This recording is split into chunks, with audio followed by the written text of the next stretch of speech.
আমার লাইটটা দেন। মাইকে হাঁটার সময় যদি সম্ভব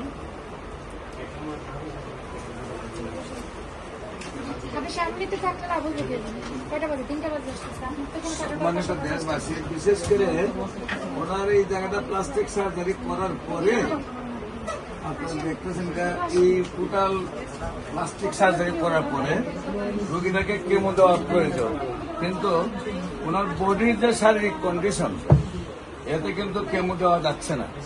বিশেষ করে আমি ডাক্তার সাহেবদেরকে বলবো, যারা ক্যান্সারের চিকিৎসা করেন, যারা সারা ওয়ার্ল্ডের ডাক্তারদেরকে আমি বলবো, যারা এইভাবে চিকিৎসাগুলো করেন, করার পর আপনারা কেমো দিতে পারেন না, তখন কিন্তু রোগীর অবস্থাটা আবার খুব খারাপ অবস্থায় চলে যায়।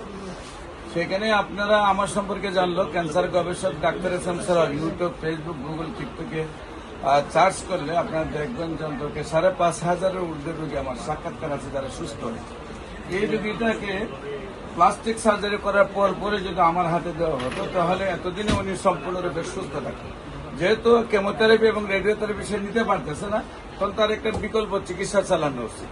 হয়তো চিকিৎসাটা আপনারা চালাবেন অথবা অন্য একটা ডিপার্টমেন্টে দেবেন। বিশেষ করে আমাদের যে হোমিও ওষুধগুলা সম্পূর্ণভাবে যে কোনো বডি লোড নিতে পারে, এই হিসাবে ওনাকে আমরা আমাদের মতো একদম ফ্রিলি আমরা চিকিৎসা করতে পারতাম এবং উনি এত কষ্টটা হইত না।